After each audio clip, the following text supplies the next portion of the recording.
As IT engineer मुझे जो issues आता है सबसे ज़्यादा वो आता है प्रिंटर को कनेक्ट करने में, स्पेशली जब आपका यहाँ पे शेयर प्रिंटर होता है। क्योंकि यहाँ अगर आपके ऑफिस में इतना बजट नहीं होता कि वो अगर नेटवर्क का यहाँ पे जुगाड़ कर सकते हैं नेटवर्क प्रिंटर का, तो वहाँ जनरली जो होता है एक पीसी पे हम प्रिंटर को लगा देते हैं और उसी को 5-6 से एक्सेस कर देते हैं। वहाँ पे अगर देखा जाए तो वहाँ पे आपके पैसे बच जाते हैं, लेकिन वहाँ पे स्पूलिंग की समस्या आती रहती है और सिस्टम को बार बार रिस्टार्ट करना पड़ता है। और कभी कभी जब हम शेयर प्रिंटर को कनेक्ट करने की कोशिश करते हैं तो वहां पे हमारा जो प्रिंटर है वो कनेक्ट ही नहीं होता, कितना भी आप ट्राई कर लो। और ये सारा काम आपको मैनुअली करना पड़ता है। आप हर चीज में जाओगे, यहाँ पे कुछ रजिस्ट्रीज ऐड करोगे, वो कुछ भी हो, लेकिन यहाँ पे कोई आपके पास ऐसा कोई सेंट्रलाइज आपको सॉफ्टवेयर नहीं मिलता जिससे आप ये सारी मदद कर सको। मैं यहाँ पे बैठे बैठे सोच ही रहा था कि क्या करा जाए, तो मैंने यहाँ पे बना लिया अपना छोटा सा टूल। 2 दिन लगे मुझे बनाने में, लेकिन अभी के लिए ये काम कर रहा है थोड़ा सा। बाकी जो नहीं करेगा हम इसको V2 में फिक्स कर देंगे, ठीक है। तो ये आपको डिस्क्रिप्शन में मिल जाएगा, वहां से आप डाउनलोड कर लेना। बेसिकली अगर आपने ये मेंबरशिप ले रखी है तो ये वीडियोस आपके लिए पहले आ जाएंगी और ये आपको मिलेगी पोस्ट सेक्शन में। पोस्ट सेक्शन में दूसरी पोस्ट में वहां पे आपको लिंक मिल जाएगी जब आप यहाँ पे व्यू मोर करोगे तो, ठीक है। और ये रहा, कुछ इतना बड़ा सॉफ्टवेयर है ये, मतलब 1 MB का, लेकिन अच्छा है।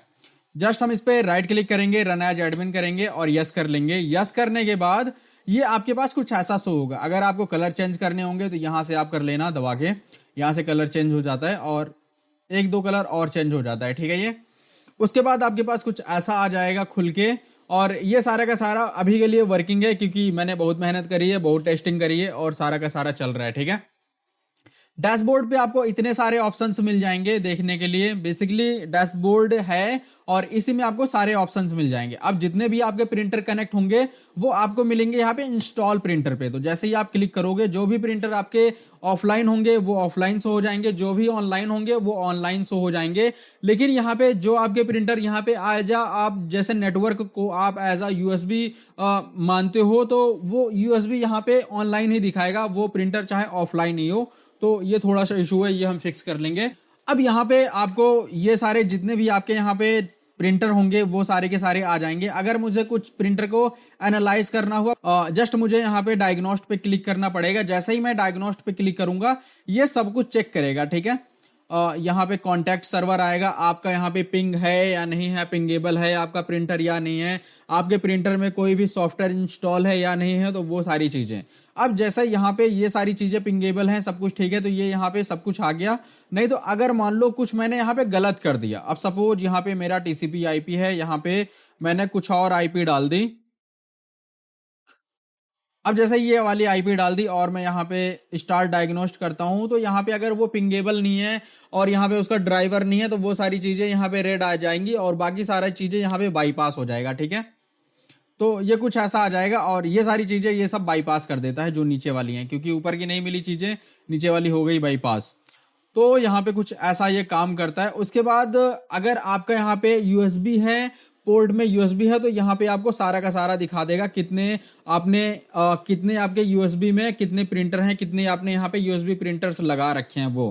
लेकिन यहाँ पे अगर आप सोचो कि यहाँ पे आपके पास टीसीपी आईपी है, सपोज टीसीपी आईपी हम उसको बोलते हैं जैसे कि आपके पास नेटवर्क प्रिंटर है वो, तो यहाँ पे जो टीसीपी आईपी में है वो आ जाएगा, ठीक है।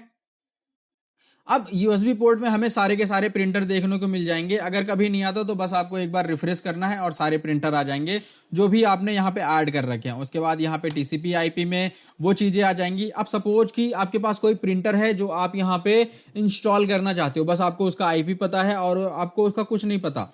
जस्ट हम यहाँ पे आईपी लिख लेंगे अपनी और वो चेक कर लेगा कि यहाँ पे आपका जो प्रिंटर है वो पिंगेबल है या नहीं है। सब कुछ आपको करने की जरूरत नहीं है, जस्ट हमारा ये वाला आईपी है तो हम यहाँ पे नीचे जाएंगे डाल के और यहाँ पे हम स्टार्ट डायग्नोस्ट करेंगे, ठीक है। अब जैसे ही आप स्टार्ट डायग्नोस्ट करोगे यहाँ पे आपको पता चल जाएगा कि आपका जो सिस्टम है वो पिंगेबल है, लेकिन उसका यहाँ पे आपके पास ड्राइवर नहीं है। तो जस्ट आपको यहाँ एक ऑप्शन मिल जाएगा नीचे ही कि आप इसको ओपन कर सकते हो, ठीक है। तो जस्ट हम इसको ओपन कर लेंगे। अब यहाँ पे कभी कभी प्रिंटर 2 जगह से ओपन होते हैं, एक यहाँ पे HTTP पे चलता है, एक आपको यहाँ पे HTTPS पे चलता है। तो वो चीजें आपको थोड़ी सी ध्यान रखनी पड़ेंगी और ये भी हम फिक्स कर लेंगे V2 में।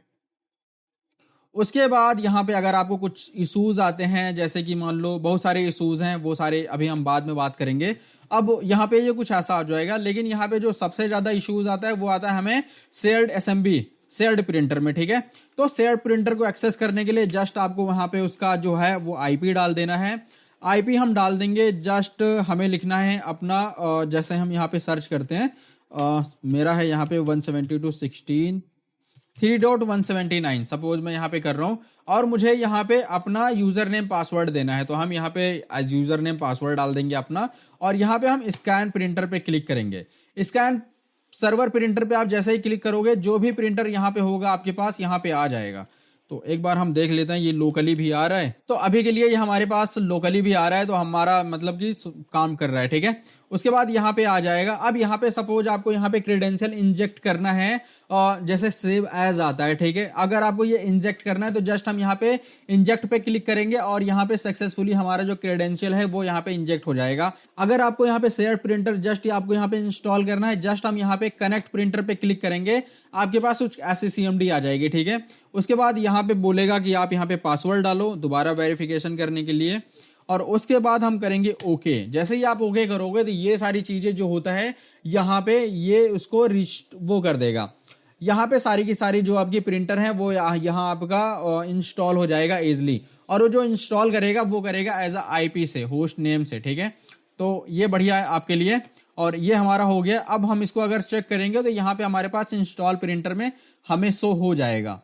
तो इसको हम जस्ट एक बार रिस्टार्ट कर लेते हैं, या फिर अगर ऐसा कुछ आता है तो जस्ट हम एक बार इसको यस कर लेंगे। अब उसके बाद आपने यहाँ पे जो भी यहाँ पे प्रिंटर को ऐड करा होगा वो यहाँ पे आपके पास आ जाएगा, ठीक है। अगर हम इसको प्रिंट भी देंगे तो हमारा जो प्रिंट है वो आ जाएगा इजिली, लेकिन ये प्रिंटर दूर लगा हुआ है तो यूजर को अभी पता चलेगा कि मैं पता नहीं कहाँ से प्रिंट दे रहा हूँ, तो मैं नहीं दूंगा। उसके बाद जो भी आपने यहाँ पे ऐड कर रखे हैं वो सारी चीजें आ जाएंगी, और यहाँ पे आपको एक चीज मिल जाएगी। आप इसी में इंस्टॉल प्रिंटर के जस्ट नीचे आओगे तो यहाँ पे आप यहाँ पे जैसे कि आपको ड्राइवर नहीं मिल रहा कुछ, या फिर आपको डायरेक्ट एक्सेस करना है, तो यहाँ पे जस्ट हम प्रिंटर का नाम लिखेंगे, सर्च कैटलॉग करेंगे तो यहाँ पे हमारे पास आ जाएगा कि आपको प्रिंटर कौन सा इंस्टॉल करना है। तो आप देख लेना आपके अकॉर्डिंग जो भी आए यहाँ पे। बाकी मैंने बहुत सारे यहाँ पे ड्राइवर्स ऐड करने की कोशिश करी है, अब जो नहीं आते वो हम बाद में ऐड कर लेंगे। फिलहाल ये है वर्जन 1, तो वर्जन 1 हम बनाते हैं, फिर इसके बाद हम इसको ट्रबल शूटिंग कराते हैं और अच्छा बनाते हैं, ठीक है। तो उसके बाद यहाँ पे जो भी आपके इशूज हैं, जो भी आपके प्रिंटर में इशूज हैं, वो सारी चीजें यहाँ पे आ जाएंगी, जितना भी आपको इशूज मिलेगा, ठीक है। उसके बाद यहाँ पे आपको लॉक्स मिल जाएंगे जो भी इशूज होंगे उनके, और यहाँ पे कुछ GPU एनालाइजर मिल जाएंगे। कुछ भी आपको इशूज आता है ये सारी चीजें आप यहाँ पे ऐड कर सकते हो, ठीक है। बस आप यहाँ पे बाईपास ऑल GPU करे हो जाएगा। अब जब भी हम यहाँ पे प्रिंटर शेयर प्रिंटर को जब यहाँ पे हम कनेक्ट करते हैं तो वहां पे एक लॉजिक चलता है। लॉजिक क्या चलता है, जैसे ही हमारी यहाँ पे पावर सेल की कमांड ओपन होती है सबसे पहले वो चीजों को पैच करता है। आपके यहाँ अगर 11B का एरर आता है, RPC का एरर आता है, तो वो सारी चीजें वो पहले ही फिक्स कर देता है, इसलिए हमारे पास यहाँ पे एरर शो नहीं होते हैं। तो ये सारी चीजें मैंने करी है इसमें। उसके बाद यहाँ पे एक ऑप्शन आपको मिल जाएगा स्कैन टू SMB। ये बेसिकली फोल्डर शेयर के लिए होता है, तो यहाँ पे आप अपनी फोल्डर पाथ देके वो शेयर कर सकते हो। उसके बाद यहाँ पे आता है सेटिंग का ऑप्शन। सेटिंग का ऑप्शन में कुछ इतनी सारी चीजें आती हैं। अगर आपके पास यहाँ पे जेमिनी का API है तो वो भी आप यहाँ पे डाल सकते हो। वो यहाँ पे आपके लॉग पता करके बता देगा कि ये किसी वजह से आ रहा है, ठीक है। और इसको हम आने वाले टाइम में और ऑप्टिमाइज कर लेंगे। उसके बाद यहाँ पे आपको एक सेटिंग मिल जाते हैं प्रिंटर स्पूलर रजिस्ट्री के लिए। अब जैसे आपको RPC कनेक्शन यहाँ पे ऑथेंटिकेट करना है तो ये सारी चीजें आप यहाँ पे कर सकते हो, ठीक है। और ये आज ऑलरेडी यहाँ पे जैसे आप क्लिक करोगे रजिस्ट्री में वो जाके वहां पे ऐड हो जाएगी। उसके बाद यहाँ पे नीचे आप आओगे तो यहाँ पे काफी सारे मैंने यहाँ पे ऐड करे हैं जो आपको यहाँ पे मिल जाएंगे। जैसे कि कुछ बंदों को यहाँ पे 11B का एरर आता है, कुछ को यहाँ पे 12B का एरर आता है, बहुत सारे एरर्स हैं। तो इस पे आप जैसे ही क्लिक करोगे तो यहाँ पे आपके पास आ जाएगी कमांड। जस्ट आपको ये कॉपी करना है और यहाँ पे पेस्ट कर देना है। आपको यहाँ पे पावर सेल में आपका जो इशू है वो फिक्स हो जाना चाहिए, ठीक है।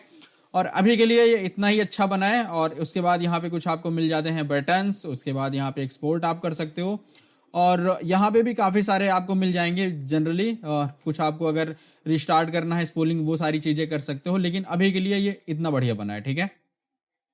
अब यहाँ पे वीडियो बनाते समय ये एक बार बंद हो गया था। बंद क्या हो गया था, इसमें मैंने लॉजिक दिया था कि ये 5 मिनट के अंदर बंद हो जाना चाहिए, क्योंकि यहाँ पे कुछ इश्यूज आ रहे थे मुझे इस फाइल को बनाते हुए, क्योंकि मैं बार बार उसको बना रहा था और बार बार वहां पे मैं बंद कर रहा था।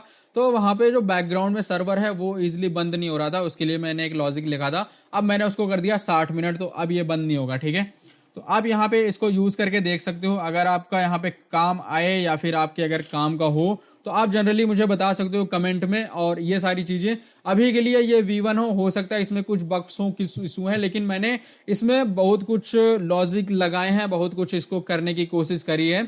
तो आप यहाँ पे अगर सपोज कि कभी ये चीज आप ध्यान रखना, अब जैसे USB पोर्ट पे क्लिक करता हूं मैं तो सारे के सारे जितने भी प्रिंटर हैं यहाँ पे ऐड हो जाएंगे। ठीक है, अब सपोज मुझे किसी प्रिंटर को यहाँ पे वो करना है, डायग्नोस्ट करना है, तो जस्ट मैं यहाँ पे स्टार्ट पे क्लिक करूंगा।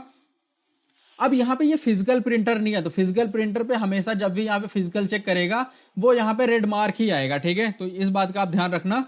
और बाकी ये सारा भी वर्किंग है। अगर आपको ये चीजें पसंद आती हैं तो आप यहाँ पे इसको डाउनलोड कर सकते हो मेरे चैनल से। आप यहाँ पे पोस्ट सेक्शन में जाके इसको डाउनलोड कर सकते हो। अभी के लिए इस वीडियो में इतना ही, मिलता है नेक्स्ट वीडियो में, तब तक के लिए बाय बाय।